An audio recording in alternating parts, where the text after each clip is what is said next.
Gas নাই, পানি নাই, বিদ্যুৎ নাই, রাস্তায় গাড়ি নাই, সেই সাথে দ্রব্যমূল্যের আকাশ ছোঁয়া অবস্থায় বিপর্যস্ত মানুষ। যে সুখের আশায় গ্রাম ছেড়ে ঢাকায় আসছে মানুষ, সেই সুখ এখন মরীচিকায় রূপ নিচ্ছে।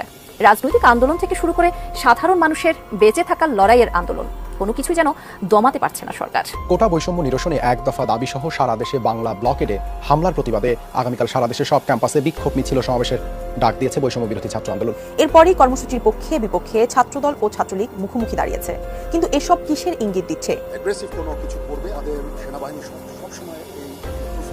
আসসালামু আলাইকুম ভিউয়ার্স, আপনারা ইতিমধ্যে শুরুর সংবাদের প্রথম অংশ দেখে বুঝে গেছেন কোন বিষয় নিয়ে ভিডিও হতে চলেছে। ভিউয়ার্স, বর্তমানে কিন্তু বাংলাদেশের রাজনীতি নিয়ে সেনা প্রধান এবং নতুন সেনা প্রধানের বক্তব্য খুবই ভাইরাল এবং রাজনীতি নিয়েও তোলপাড় হচ্ছে। তিনি কি বলছে এবং কেন বলছে এটা নিয়েও কিন্তু দেশের সংবাদ মাধ্যমগুলো এবং দেশের মানুষের মধ্যে কিন্তু গুঞ্জন উঠছে। তো ভিউয়ার্স, চলুন দেখে নিই। যাওয়ার আগে ছোট্ট একটি অনুরোধ, আপনারা যদি আমাদের চ্যানেলটিতে নতুন হয়ে থাকুন অবশ্যই সাবস্ক্রাইব করে কে কোথা থেকে আমাদের ভিডিওটি দেখছেন কমেন্ট করে জানান। এখন মূল ভিডিওতে চলে যাওয়া হলো। ধন্যবাদ। বিদ্যুৎ নাই, রাস্তায় গাড়ি নাই, সেই সাথে দ্রব্যমূল্যের আকাশ ছোঁয়া অবস্থায় বিপর্যস্ত মানুষ।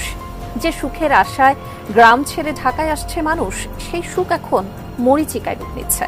রাজনৈতিক আন্দোলন থেকে শুরু করে সাধারণ মানুষের বেঁচে থাকার লড়াইয়ের আন্দোলন, কোনো কিছু যেন দমাতে পারছে না সরকার। দিনের পর দিন এক অসহনীয় হয়ে ওঠা সেই রাজধানী শহরের কথাই জানাচ্ছেন সহকর্মী মোহাম্মদ সোহাগ বিশ্বাস।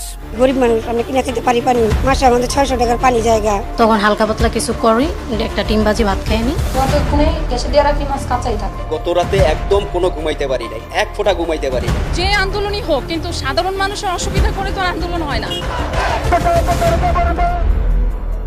সকাল থেকে রাত রাজধানীতে চরম আকার ধারণ করেছে গ্যাস সংকট। দিনের বেশিরভাগ সময় চুলা জ্বলছে না। পাইপলাইনের গ্যাস রাত 12টার পর এসে ভোর 5টায় চলে যায়। দিনের বেলা আসলেও নিবু নিবু করে চুলা।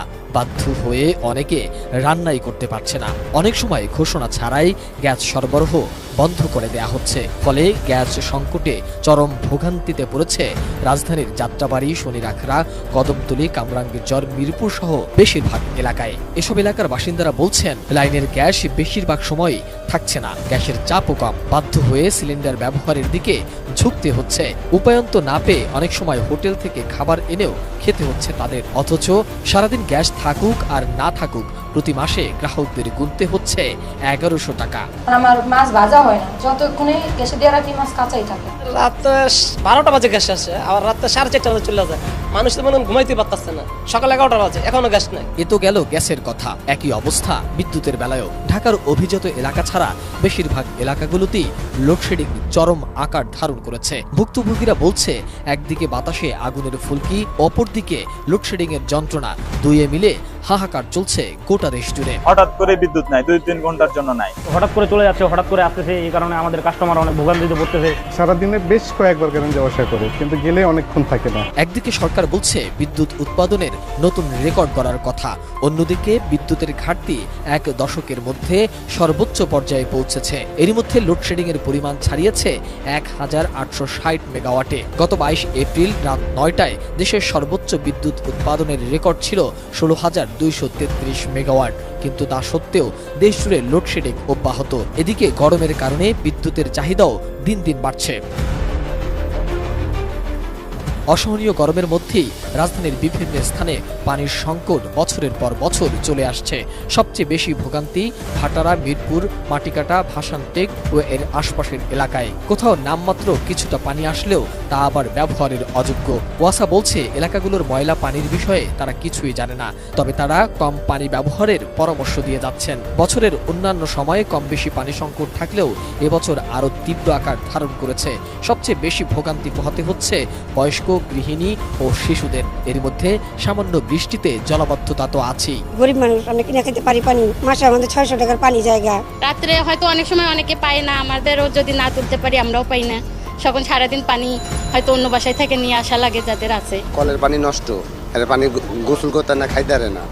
আমরা পানি পৌঁছে দিই, আমাকে টাকা দেয়। কোটা আন্দোলন, শিক্ষক আন্দোলন, রথযাত্রা সহ বিভিন্ন কারণে গত কয়েকদিন ধরে স্থবির হয়ে পড়েছে ঢাকার রাজপথ।